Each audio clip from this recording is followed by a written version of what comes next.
Hello, I'm Tom Mader, the Conference Director at MedTech Intelligence, which provides education and information for the medical device and diagnostics industries through e-publications, conferences, workshops, and webinars. Welcome to today's program on connected medical devices and the cloud. Next slide, Veronica. I'm pleased to present an extraordinary group of industry experts for today's webinar and want to express my appreciation to Rootstock, which kindly sponsored today's program so that we could offer it to a broad audience at no cost. A few housekeeping items before we begin. By default, you are listening through your computer's speaker system. If you prefer to listen by phone, select telephone in the audio panel and the dial-in information will be displayed. If you have audio issues, log out and reconnect. And if the issues persist, contact Veronica Allen via the chat box and she will assist you. You can download a certificate of participation and a PDF of the presentation from the handouts panel on the screen. Please download these materials during the webinar as we cannot send them out after the webinar ends. You can ask questions during today's event by typing them into the questions area of the control panel.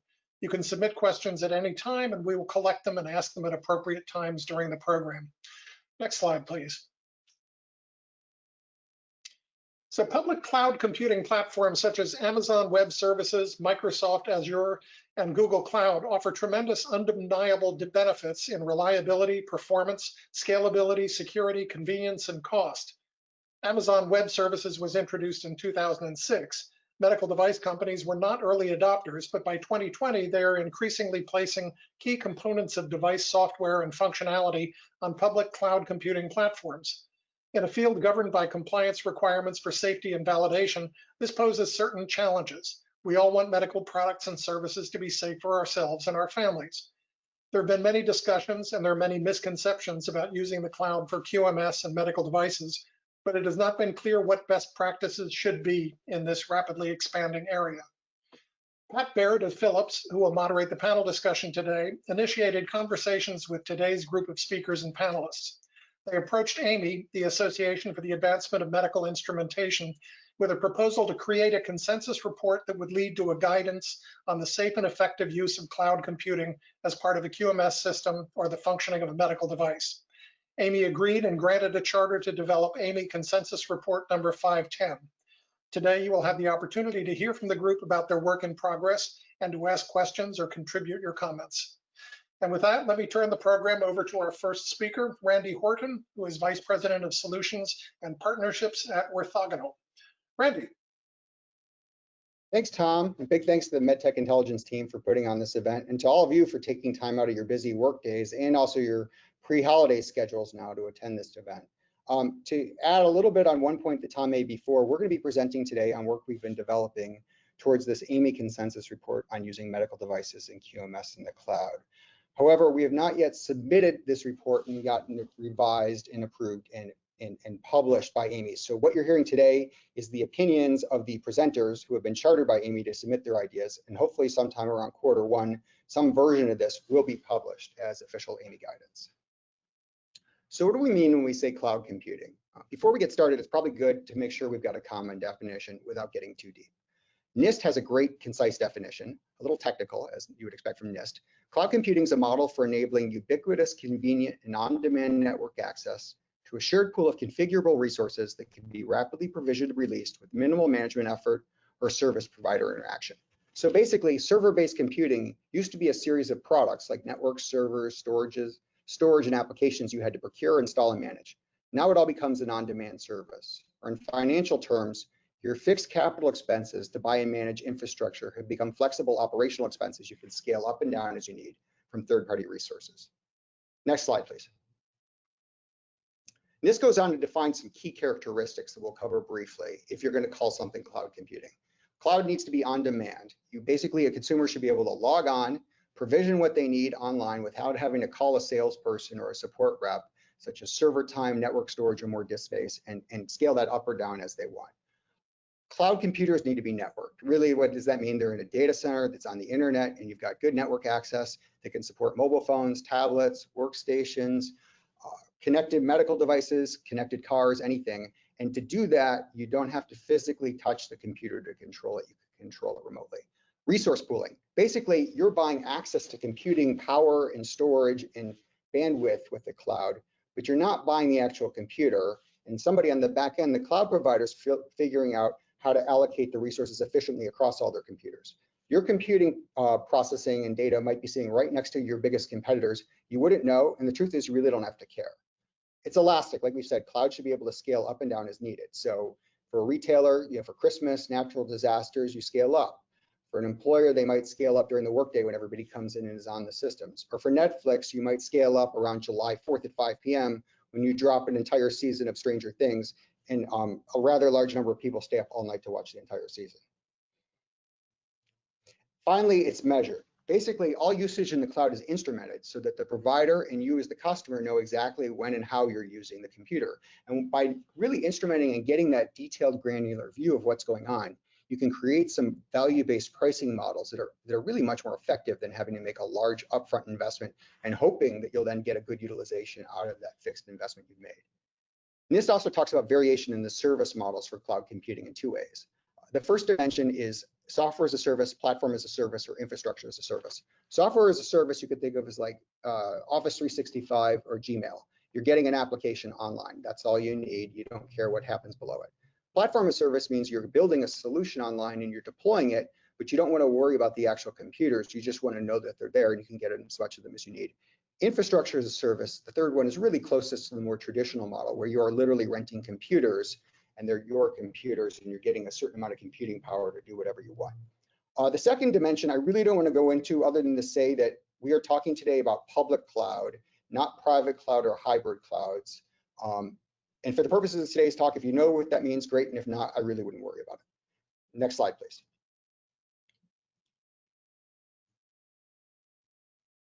So if you haven't noticed already, we're pretty pro-cloud and we do think the cloud is awesome. Some of us have been on this team have been using cloud computing really since right after Amazon introduced AWS back in 2006.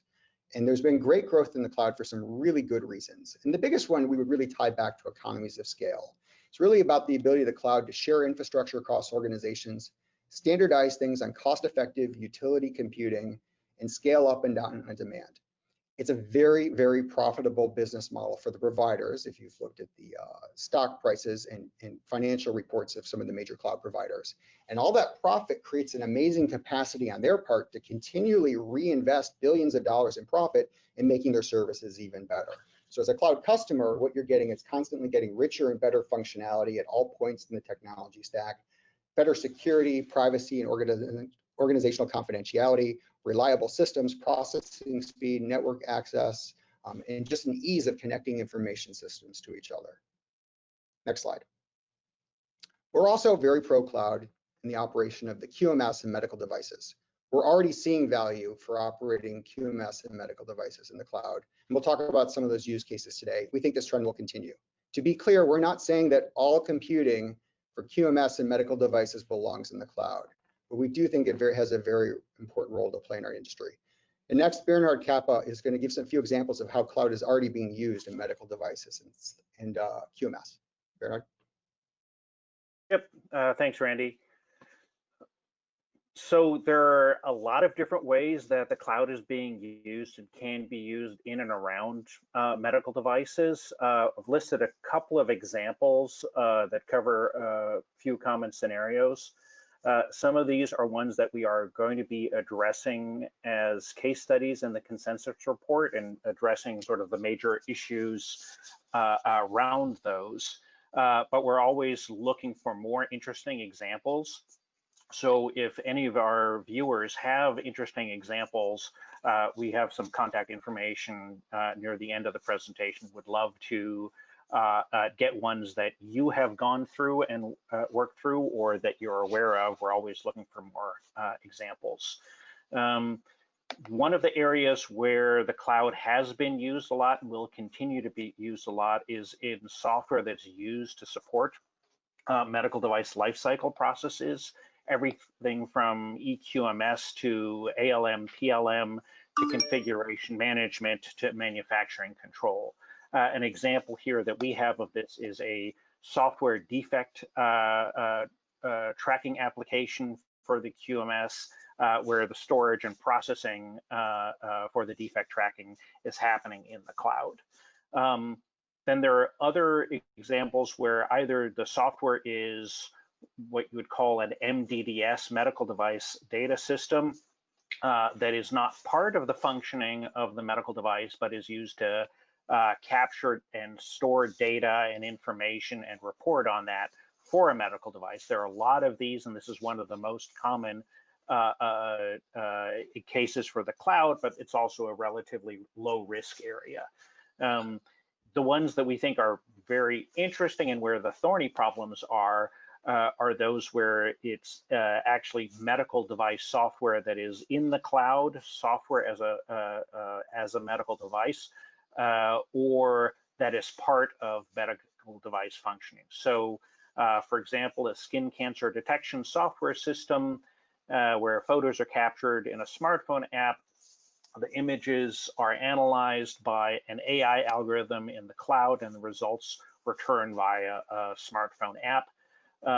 Or software for insulin therapy adjustment recommendations, again, where a lot of the processing of the medical device functionality is in the cloud, or a computer-aided triage and notification system for early recognition of intracranial hemorrhage. Basically, a lot of these imaging and MRI algorithms, basically, that are used by radiologists. This is one of the big areas where there is an awful lot of SAMD work that is either in the cloud or potentially local, or both, depending on the circumstances. Next slide. Thanks, Bernhard. So every new technology creates new opportunities, but also new issues. You can call them the unintended consequences. And that's especially true with new technologies that are enabling something as intricate, regulated, or important, like a medical device used for the diagnosis, monitoring, and therapeutics of the human body, our bodies, right? I love this little comic of a kid saying, "Daddy, what are clouds made of?" And Dad replies, "Linux servers mostly." For those of us in the medical device world looking at how to use cloud in the operation of devices, there's some real wisdom in this comic. Using the public cloud in the operation of medical devices in QMS raises some really interesting and tricky questions. What does it mean to have a validated state when your device is using remote computers under someone else's control? And by design, we don't necessarily understand or have access to information about exactly how those computers are operating, or even what's happening with them on a minute-by-minute basis. And in fact, really, that's by design. The whole cloud computing model is built around the idea you don't have to worry. The computer will be there and we'll take care of it. And while those organizations take their massive profits and have built them doing a really good job of keeping those things running smoothly, more or less, and frankly, generally, or often more smooth than we're able to on our own in our own data centers, it begs a question. If you don't know what's going on with your medical device, how do you know that it's still in a validated state and that it's operating as designed and approved? So that's the crux of today's topic, and that's what Mike's going to start covering in the next section here. Thanks, Randy. So question then is why are we working to develop a consensus report? The members of this group have been working to develop guidance for the use of cloud technologies for medical devices for almost 3 years now. And during that time, we've heard from many people in the industry pleading for information. It reminds me of the days before AAMI published the TIR on the use of agile practices. Everyone wanted to use it, wanted to get in on the fun, but they weren't sure whether it was appropriate, whether it was going to be safe enough, what things they needed to do. The need for some recommendations for guidance on the use of cloud services has only accelerated over the last 9 months, with all kinds of digital health platforms moving into the cloud to respond to the pandemic. We've wrestled with how to best collect and present what we on this team and others in the industry have learned. And as usual, there's a wide disparity of experience among manufacturers and their familiarity with cloud services. We were concerned that the approval process for a TIR or for a full-fledged standard would take too long, and we'd be either forced with trying to force something out too soon, or that by the time the information got out there, it would have been outpaced by developments in the industry. And we wanted to be able to publish something that would still be useful. So A consensus report is intended to be able to respond to urgent needs for guidance while information is still developing in emergent areas, and that's really appropriate for medical device use of clouds. The CR will allow us to establish a common language and a common set of concerns to frame how to think about using cloud services in this context, and also to collect and to document the best practices and some of the worst practices, the things that you want to avoid. Most importantly, we want to be able to level the playing field so that manufacturers can reduce the overall risk by ensuring that the developers are aware of the benefits that you accrue from using cloud services, but also the issues that you need to be aware of. And crucially, to be able to ask the right questions when considering how to take advantage of cloud services in the products and services that you're providing. Next slide, please.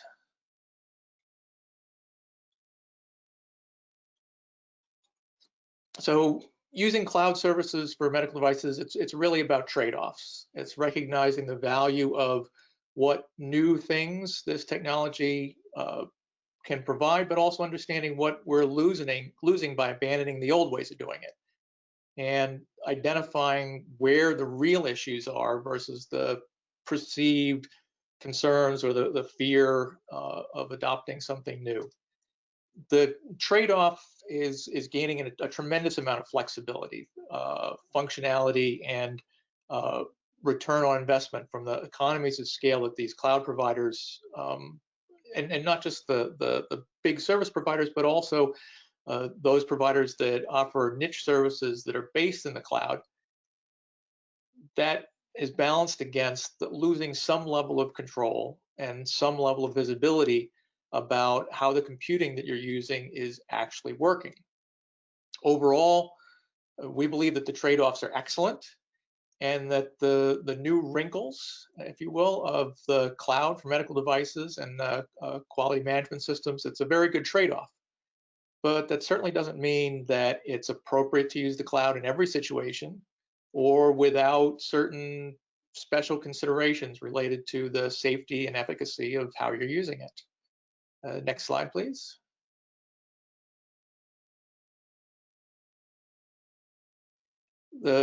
Approaching the integration of cloud services into a medical device, it's similar to the approaches that we've taken in the past for other new IT advances.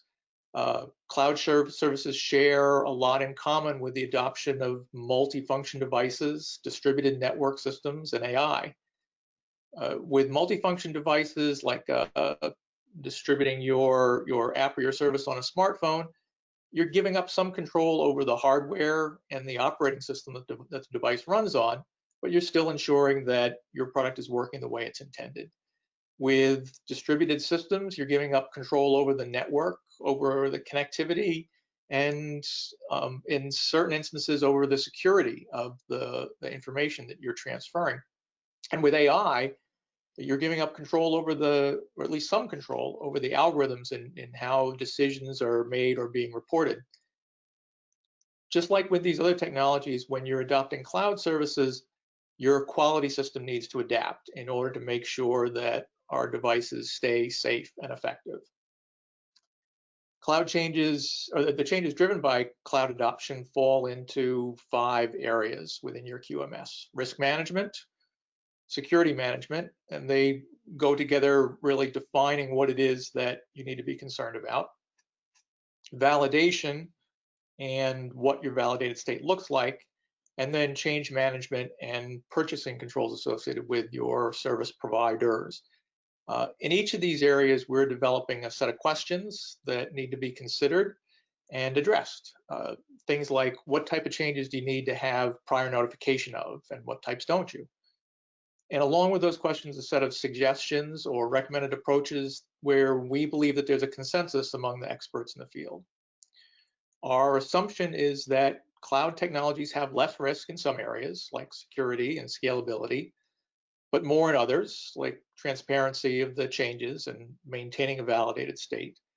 But that you can create an appropriate risk management approach for your cloud-based medical devices Your security risk management extends into considering the risks from cloud computing, and that you can create appropriate validation approaches and change and purchasing controls that are compliant with 21 CFR 820. And we want this consensus report to show you how to do this. Next slide, please. So in risk management area of your quality system, many of the risks that you need to address are similar to those that you've already addressed or likely already addressed for multifunction devices or connected systems with internal IT services. For example, there are concerns about service availability, security, data integrity, and change control. But cloud services for medical devices have additional risks to consider in each of those categories. The public cloud services make the option more accessible to manufacturers, particularly ones that don't have deep experience with distributed IT services. And a central issue that device manufacturers face is the limited visibility into the changes in the computing environment and control over when those changes are being deployed. And so those two issues are really the crux of where you need to adapt your QMS and where you need to consider changes that are going to maintain that you're going to need to use to maintain your safety and the effectiveness of your devices.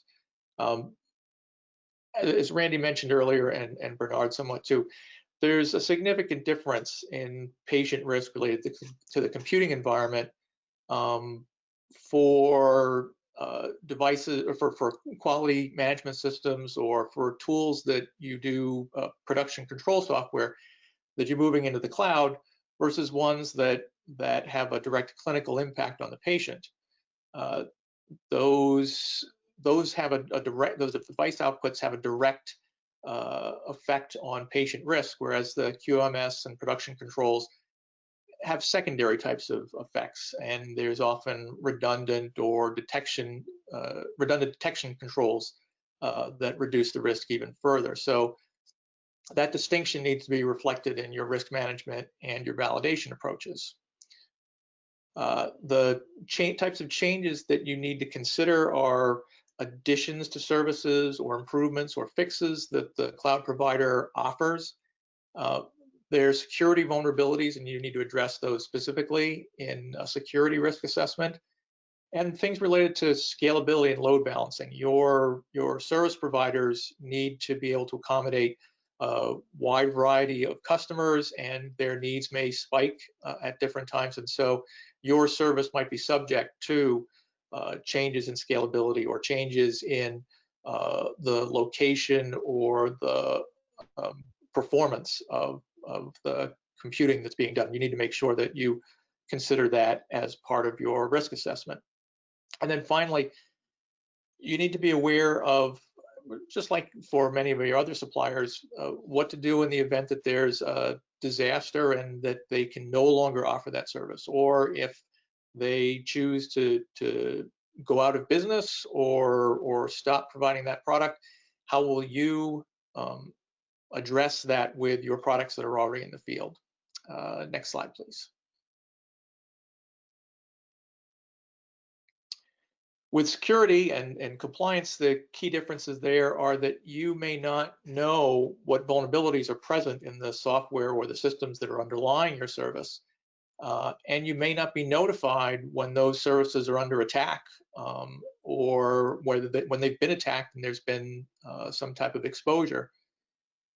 You also have a whole new set of people that may have access to sensitive information that's being stored or transmitted as part of your service.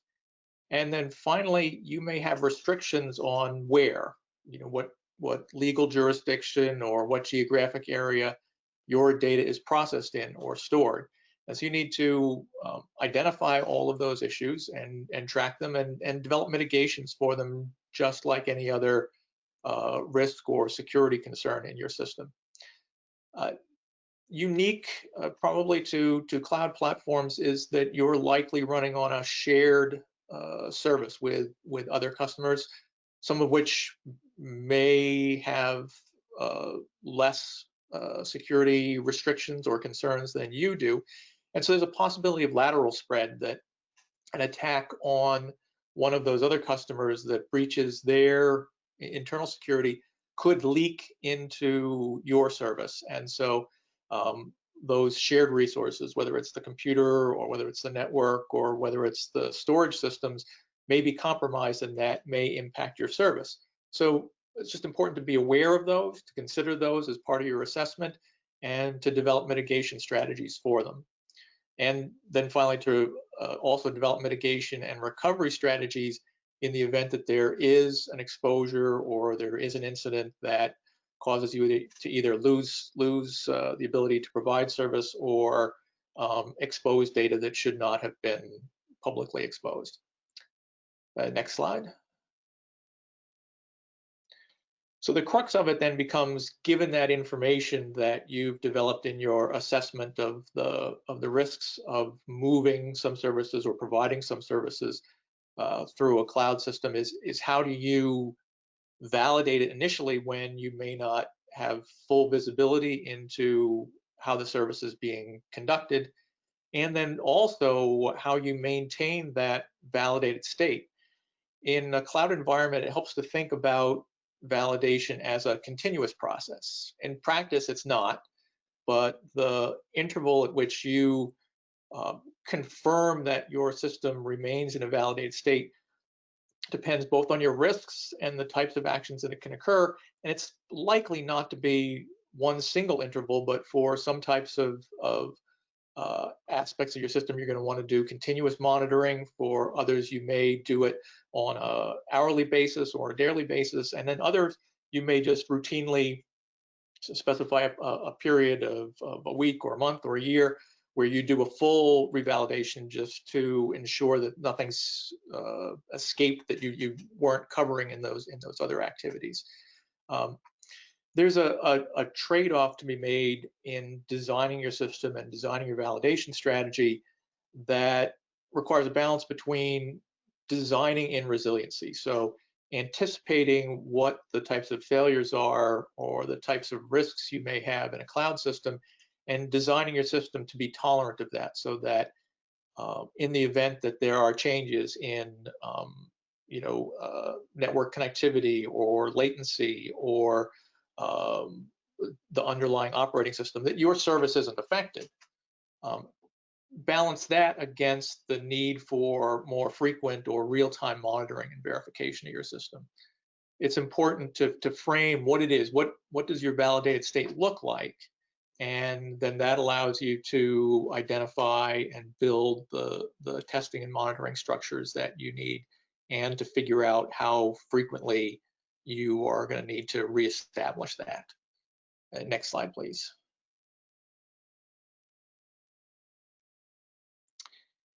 Given that you've now know what your validated state looks like and how to maintain it, then your change management practices need to figure out, okay, what types of modifications, what types of changes might happen at your vendor that you will need to consider as changes under your quality system. There are changes that the cloud vendor might make that are completely invisible, not only invisible to you, but have no impact on the ability of you to provide a particular service. And if you can segregate those and say, okay, these set of changes are not going to have an impact, and we don't need to worry about them. Not that we don't need to worry about them, but we don't need to have special controls to consider them, whereas other types will. And then for those types, you need to determine what level of notification you need in order to make sure that you have confidence that your service is still functioning properly. So establishing with your service providers what types of notification you'll get, how much advance notice, and whether you have any influence or control to be able to say, yes, we're willing to accept that change, or no, we want to keep our portion of the system the way it was running before. And sometimes you may not have that option. Many times you may not have that option. So you need to plan how to handle changes that your provider might make that fail verification, or they're not anticipated or approved by you. And then how to roll back or suspend or in the worst case terminate the service and either switch to another mode or switch to another provider. And then next slide, please. Lastly, in your purchasing controls and supplier management, you need to make sure that first there exist suppliers and that they're willing and able to meet your needs, that the functionality that they provide, the services that they provide, the internal change controls that they use and can commit to and can provide evidence to you that they follow are satisfactory, that their level of availability is sufficient. No one is 100% available, but what has been their history of availability, what has been their history of security, maintenance, and disruptions, and establish that all in a service level agreement that the supplier commits to, that will codify the changes that they can make without notice, and what notice they will give you for other changes, and then whether you have the option to accept or reject those changes. And with that, I think that summarizes what our intentions and our hopes are for this consensus report. Thank you.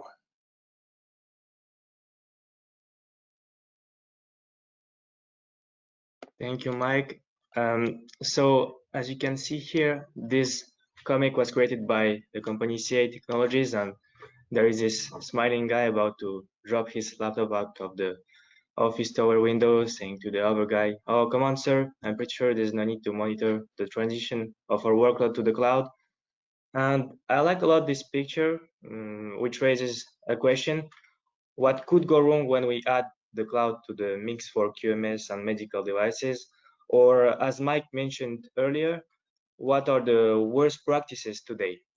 And we wanted to see if we could get some answers to that by looking to the adverse event reporting databases from the US and a few different European countries. Next slide, please. And what we found is that, first of all, the cloud is not involved in that much reports. And when the cloud is involved, the adverse event is usually related to 4 kinds of events: synchronization issues, interrupt connection, maintenance mistakes, and human errors. But the cloud-specific nature of these events isn't really findable or reported in the reports. Does that mean that nothing is happening? Certainly not, but there might be issues floating under the radar. But for now, all these adverse events reported could have happened with a local server. So